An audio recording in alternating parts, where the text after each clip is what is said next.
Back at Witch's Ladle, Saga pointed the flashlight at the strange, dark substance. The same substance Nightingale had left at the morgue. There was something hidden under it. She strained to see. The opposite of sunspots in her eyes. Blacker than black. Suddenly a change. The light reacted to the substance. A feedback loop surging up her arm. Saga squeezed the flashlight, willing it to penetrate the dark matter. Burn it away.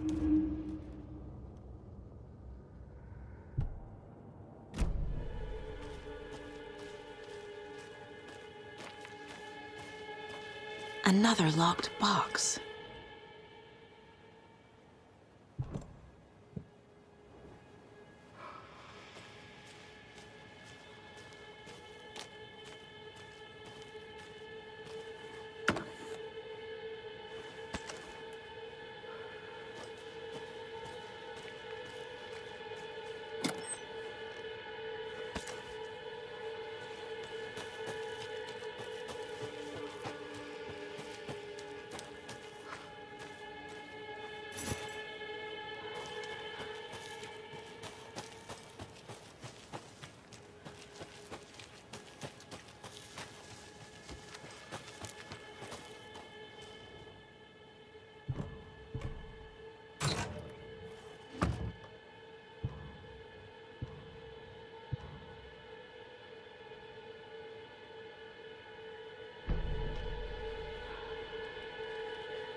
There's something written here. A poem? Or a riddle? Reminds me of the nursery rhymes I read to Logan when she was little.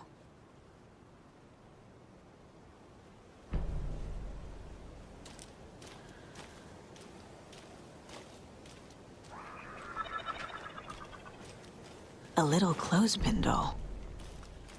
Perfect weird souvenir for Logan.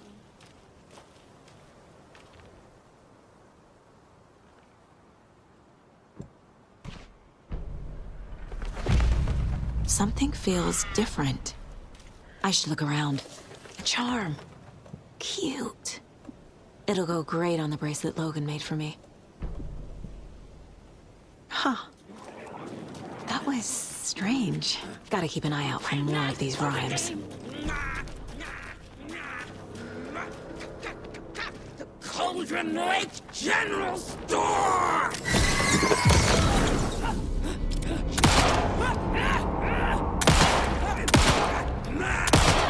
Played cards in the general store!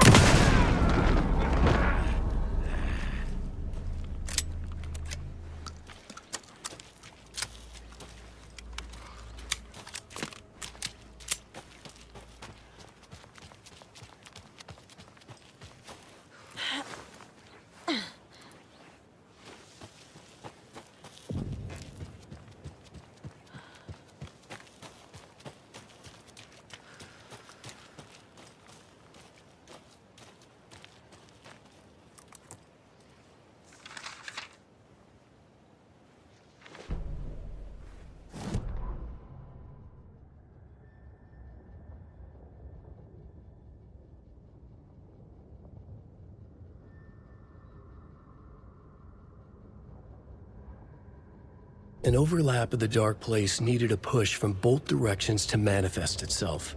Reality in our world eroded by repeated dark lore tied to a location, and a counterpoint, a work of art, a horror narrative crafted in the depths of the dark place, connecting to the story on the other side to reach out through the weakened veil. A story of a lawman whose heart was cut out of his chest, two corrupt men killed by their own twisted ambition, a haunted old woman drowned in a bathtub, twisted reflections on the other side of the mirror, arcs stabbing through realities, amplifying the influence of the dark place. These elements working in conjunction made a trickle that became a torrent, a wormhole, a vortex, and the art, the map, became the nightmare territory where the dark place encroached on our reality, a blanket over it, where they all overlapped, causing reality to twist and loop like a bad dream, remolding anything and anyone within its dark horror design.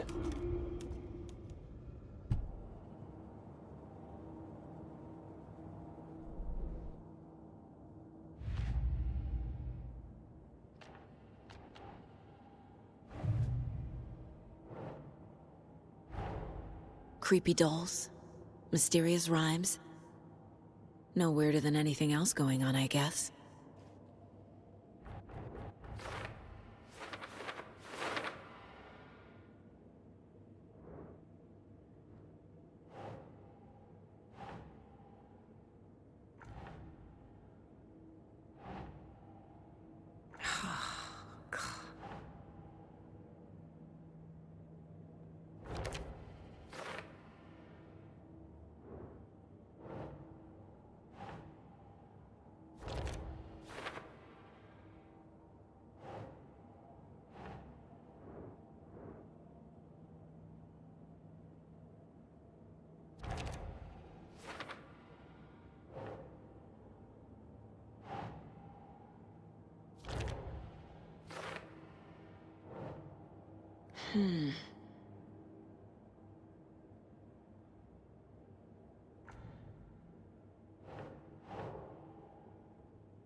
Another one of those rhymes.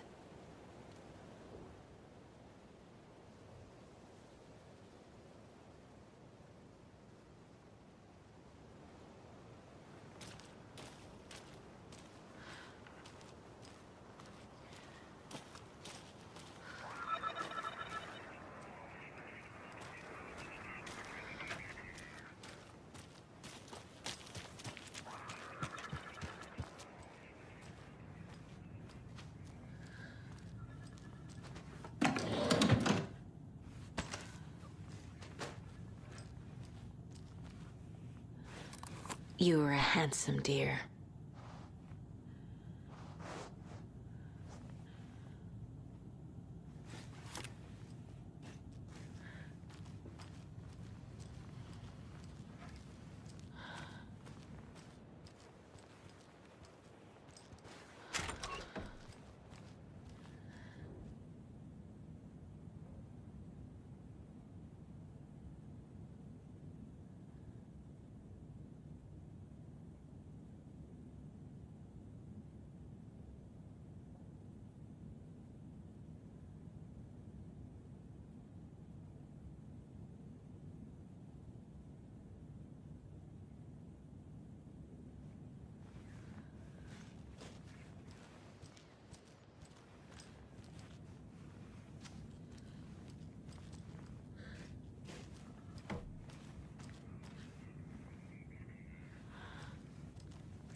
have a weird feeling something's changed.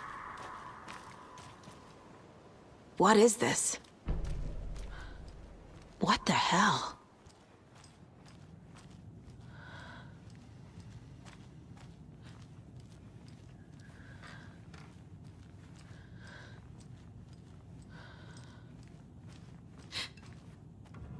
Another charm for my bracelet.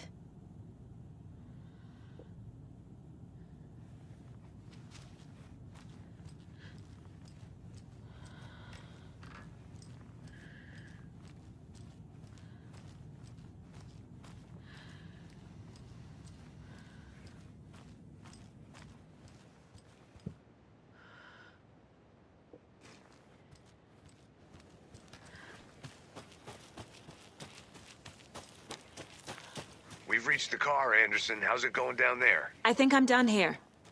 I'll meet you at the parking lot.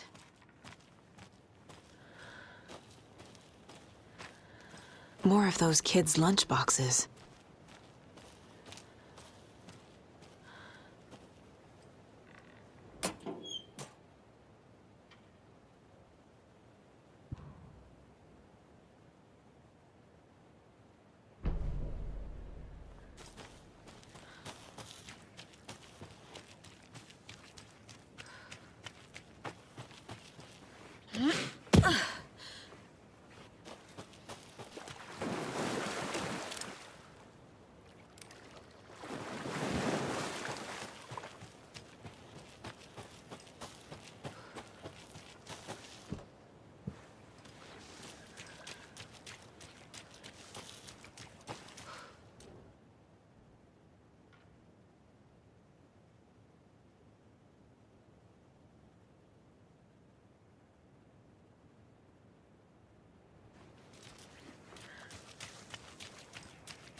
There's another cult stash.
Sure.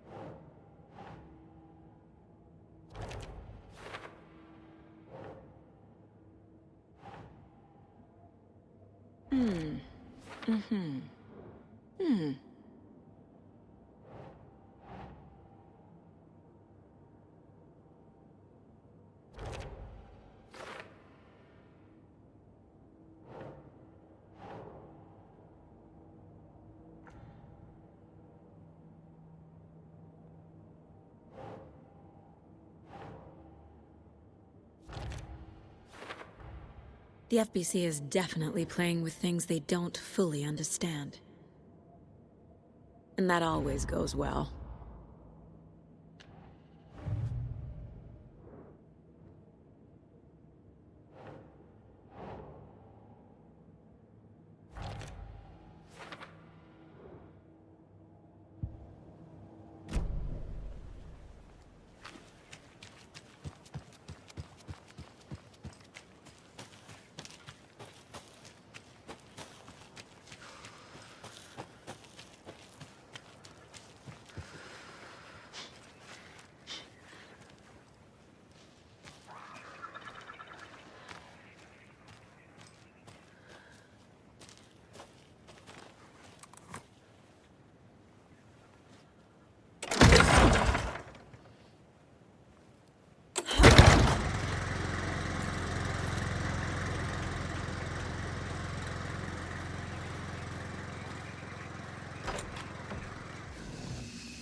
Children in Bright Falls all grew up hearing stories about the cult of the tree.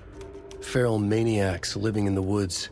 Satanists chanting, "We watch in the night," as they perform blood sacrifices in the forests. Or things not quite human lurking in the dark. There were many versions of the story, but they all shared one important element. Danger in the dark, in the woods. Somewhere among all the urban legends lay a secret truth. The real identity of the cultists prowling in the woods. Real faces hid behind the masks. Real hands held the knives. Real people fulfilling a grim purpose. The forest was not safe. People were right to keep their children away from the trees.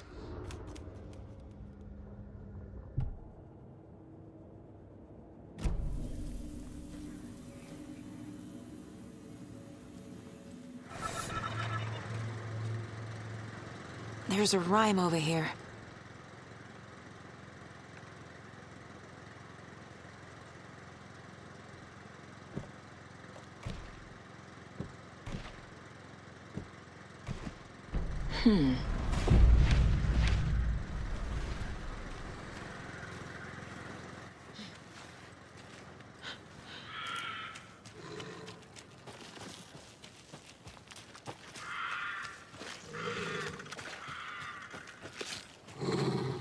Another charm. Good thing Logan made me this bracelet.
Another lunchbox.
Warning. Activity detected. AWE. Event in progress. Cauldron Lake. What's an AWE? Casey, what exactly does the FBC do? After New York, when I started looking for our friend here, their name came up. I pushed them for any files they had on him, but got stonewalled. They have a reputation of showing up for weird shit. They have a presence here, and now we find our writer. How about that?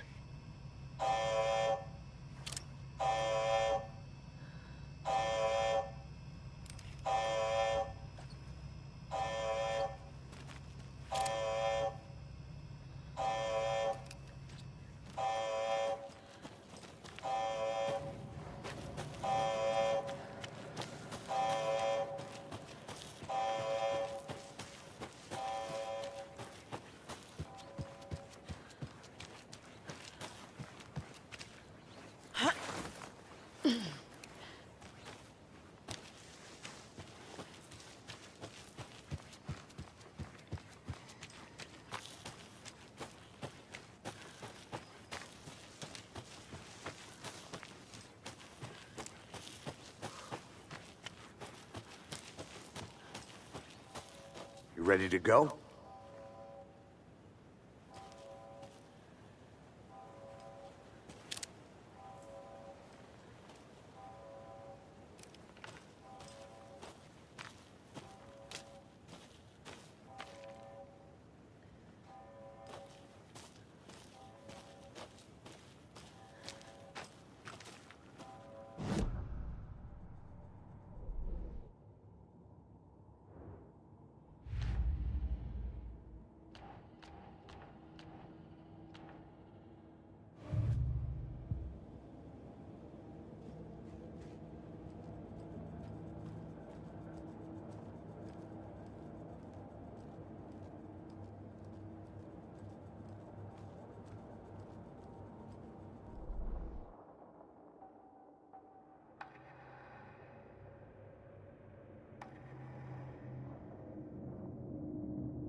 Mr. Wake, we're taking you back to our field office in Bright Falls.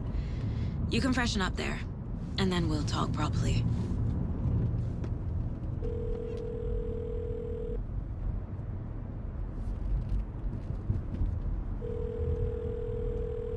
Hey, Mom. Before you say anything, I'm totally fine. Don't freak out. Dad shouldn't have even texted you. Logan? No one texted me. What's going on? I'm totally fine. I slipped, that's all. God, it's not the end of the world. Put your father on the phone. Okay. Dad, it's Mom. Don't worry, hon. Logan slipped in the shower and bumped her head. She has a slight concussion, but I'm keeping an eye on her. Lucky I heard her fall. She could have drowned. Jesus, David. Why didn't you call? I tried. It didn't go through. She's fine, really. But what about you? You sound stressed. No, it's, just weird case, that's all. Well, if you need a hint, my years of board game victories tell me Colonel Mustard did it. I'll keep an eye out for him. Love you, Dave. Love you too, honey. Want to say bye to Logan? Just tell her I love her. Bye for now.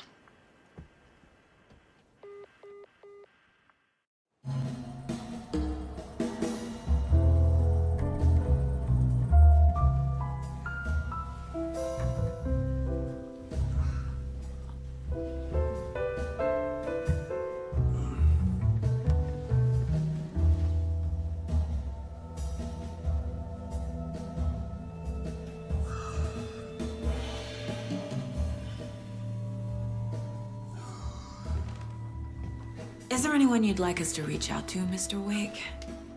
You've been gone a long time. No. No. They'd be in danger. It'll come for me. Okay, let's talk about something else. Robert Nightingale. Do you know him? You were both here in 2010. The Dark Presence got him back then. That's the last time I saw him. 13 years.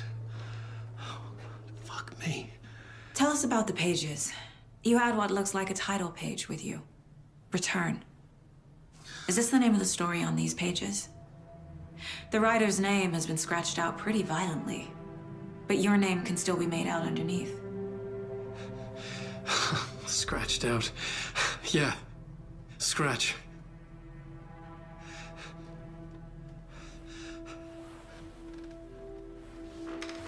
Did you write these pages, Mr. Wake? I'm trying to remember. It's a crazy jumble, like a nightmare. It doesn't make sense.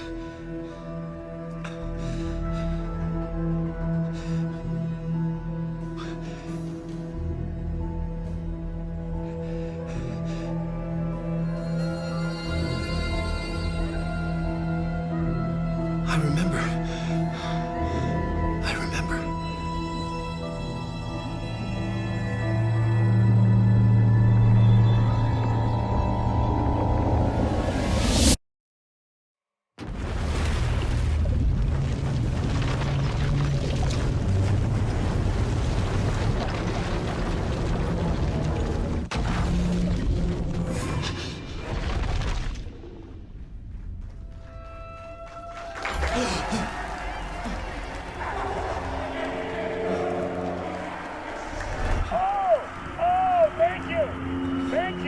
Thank you. Welcome.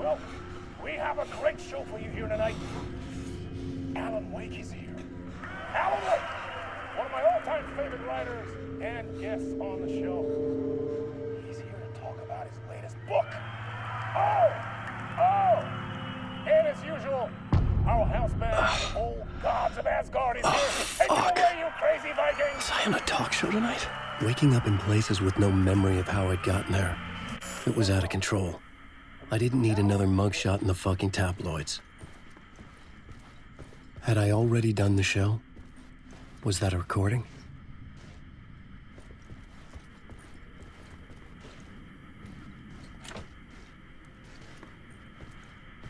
warm welcome to Mr. Alan Weyk.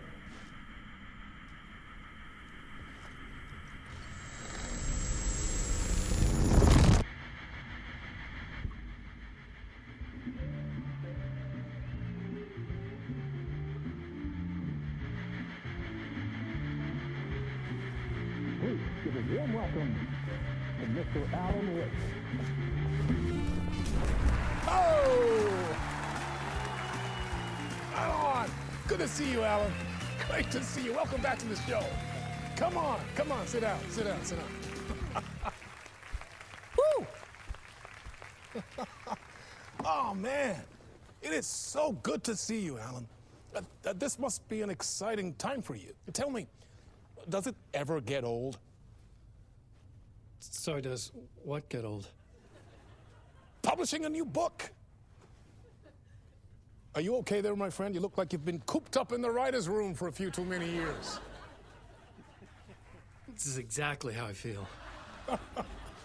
You know, I've waited so long to get my hands on the sequel to Departure. You left us on quite the cliffhanger. We've all been dying to know what "it's not a lake, it's an ocean" really means. You and me both. Well, our wait is over. Your new book, Initiation, hits the shelves tomorrow. What? That's exactly what every reader will be asking. This book is mind-bending. It's so cerebral. I mean, how would you describe it? An auto-fictional thought experiment? A horror story? A postmodern detective story? Wait. This isn't right. I haven't written anything. He's so humble. Okay, you got me. Good prank, very funny. But yeah, sad to say, I've not written this. I'd remember if I'd written a book, right? Or maybe it was written by your evil double.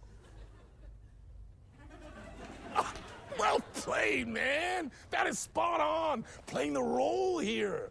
Pretending the world of the book overlaps our own. That's very meta indeed.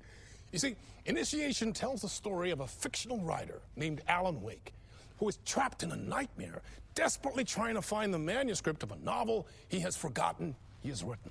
The book is set in New York, but it might not be New York at all. He is tormented by his dark doppelganger and guided by visions of a fictional detective he has written. That's right, Alex Casey is in this book as well. I guess we'll just keep doing this the whole show. The joke's on me. But isn't that what you sign up for with autofiction? No, but seriously, I found the structure of the reality you build in the book fascinating. It reminded me of The Matrix. I mean, the writer is physically in his writer's room, trapped there, and he projects himself out to this dark dream of New York through the story he is writing. Like astral projection. Did I get that right? Yeah, that's exactly right. Go on. I should be taking notes here. This is great stuff. Notes to that other Alan Weyk in that room writing this as we speak? Are we all in your story, Alan? Wow. No, I wish you every success with your new book, Alan. I hope it's as successful as your best-selling Alex Casey series. Initiation hits the shelves tomorrow. After this, I'm sure we'll all be eagerly awaiting the culmination of this hero's journey trilogy of yours. A book called Return, perhaps. Man, thank you for one of the strangest interviews of my entire career, Alan. All this talk of meta-narratives. I'm expecting to disappear once this scene ends.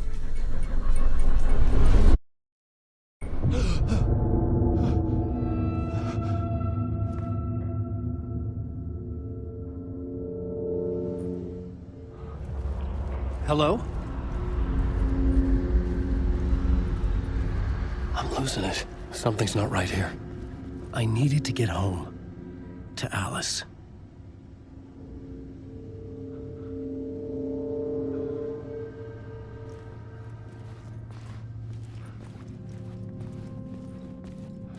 What the hell was that interview? Some kind of joke? Initiation? I never wrote a book called Initiation. This felt like a bad dream. Could make a good horror story. Old Gods of Asgard. That name sounded familiar.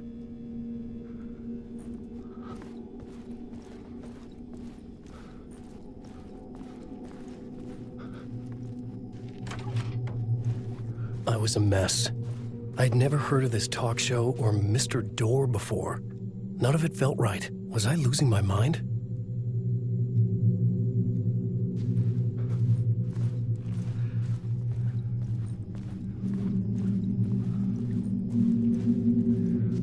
Hey!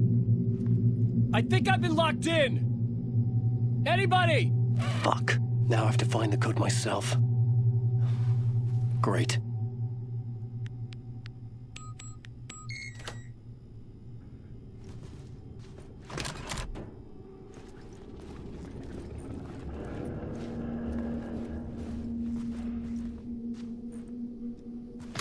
There was something here. A broken transmission I couldn't quite make out. What was that? A message? Impossible to say.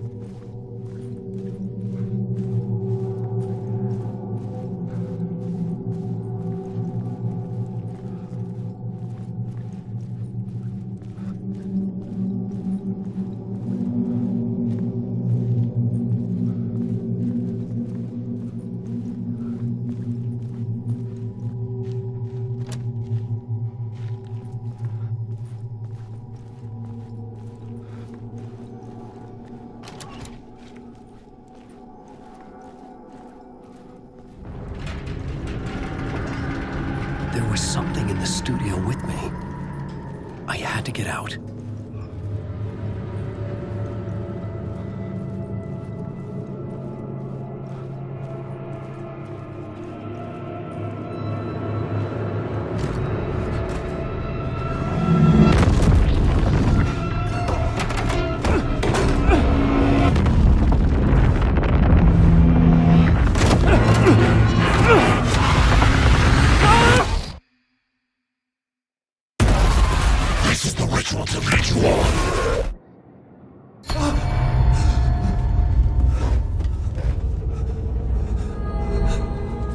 Waking up from the nightmare, I felt like a drowning man gasping for air.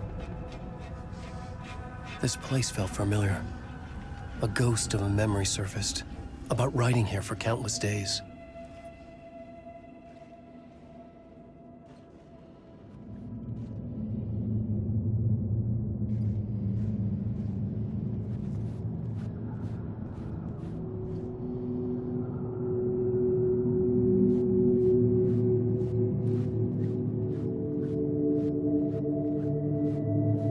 I couldn't leave. This wasn't the way out.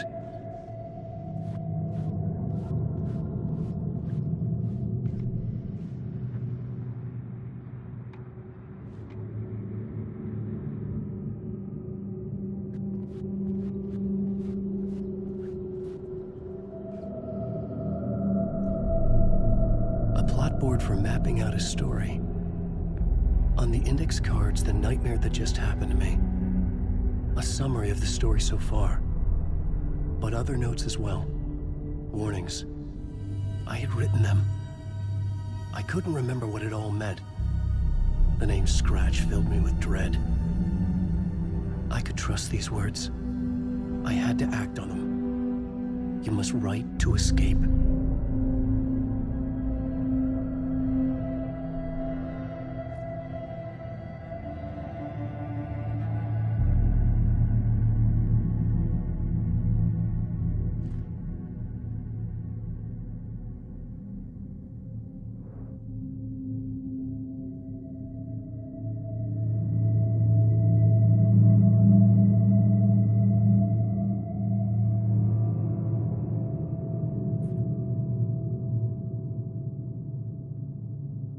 I had to write more.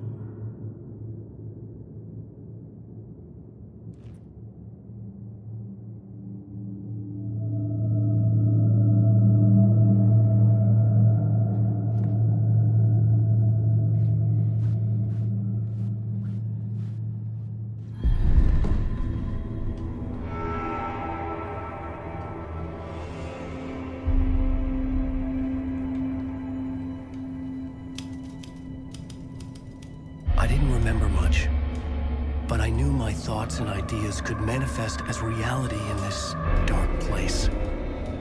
I'd use my writing to project myself out of this room, like a deep-sea diver to go deeper and explore the depths of this prison for a way out. This room was my boat. Writing was my lifeline. I would start again at the talk show.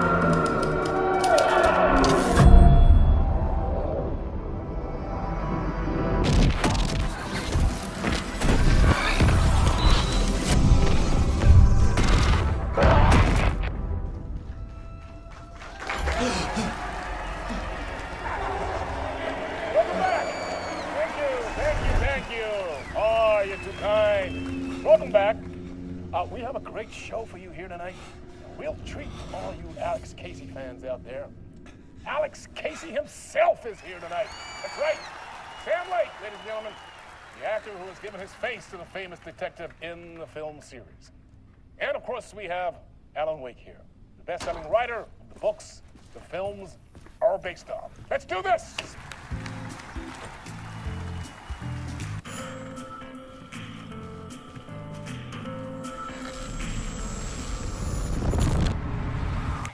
Welcome back to the show.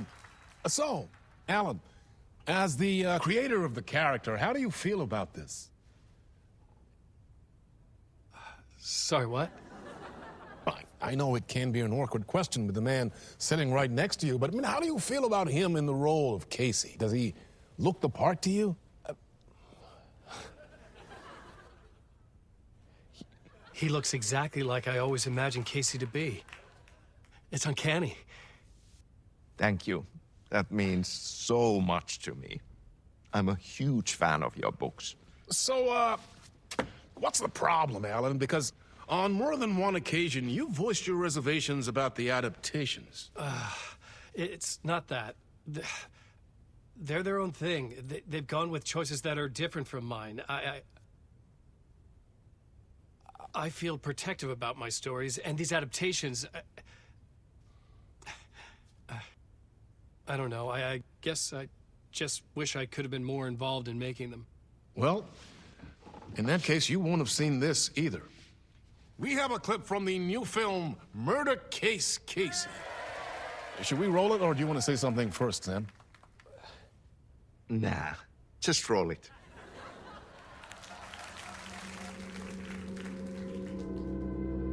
This city was an old scar that refused to heal. The rain made it fester. It needed the sun, but there was only the night. I was tired. Insomnia covered me like a plastic film. I was watching the world through a rain-slick window, my own reflection haunting the view. I was trying to track down a missing writer. My only clue was a table lamp, shaped like an angel, the only thing that shed light on this sordid mystery.